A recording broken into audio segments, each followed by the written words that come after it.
This is a quick video on how to troubleshoot problems with chips on the Shortee. First of all, your chips have to go with the correct chip numbers, and we'll go into that in a few seconds. You can pause the screen and make sure that those chip numbers correlate with the color there. So we'll open this up.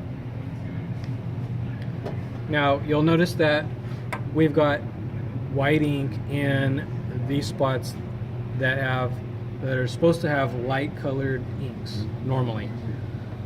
We've got vivid light magenta, we've got light cyan, light black, light black. The light colors is what we're using to put the white ink in. So you'll have to look at not what the color is inside the cartridge, but the chip number to go with these. So you'll not be able to find the white ink listed on that note that I just showed you.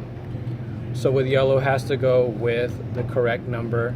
If any of these are not, if any of the chips are not put on the correct cartridge, you will have some chip errors on multiple cartridges. So if you're having some chip errors, make sure that you've put the correct cartridge in the correct slot on all of them. So if you can look here, you'll see that PK is right there and MK is right here. Just make sure that these cartridges go with the correct slots.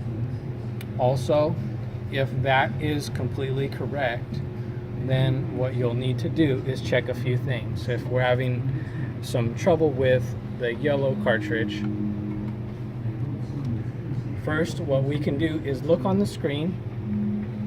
Right here we see an X after we picked up the yellow cartridge, so we know that this sensor is definitely working. So if I put it back down, the X goes away.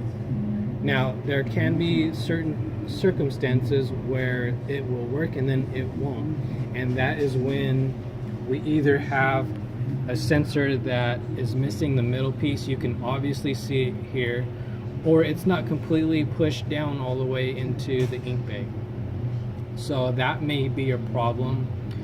Some cleaning solution or ink may be on the cartridge chip, so sometimes it gets on the chip and just needs a cleaning. That could also be another problem. You could also have a bad chip, or you could also have the chip in the wrong slot.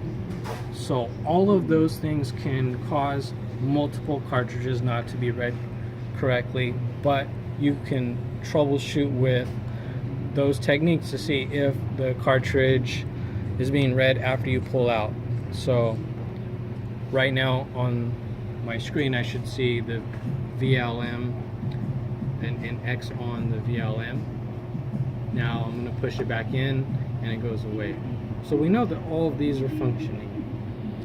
So if you do need to troubleshoot this problem, look at a few things.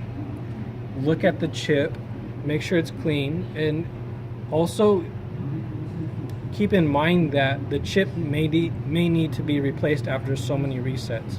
This can also be another issue. So look at the chip, look at the sensor, make sure everything's clean on the chip and the sensor. Make sure that the sensor is all the way pushed down. Inspect the sensor again and make sure that all the contacts are there. We can obviously see that this one's missing again. Other than that, if you have the correct chip numbers on the cartridges, you shouldn't have any issues. So if you have any questions, feel free to give us an email or call. Thanks again.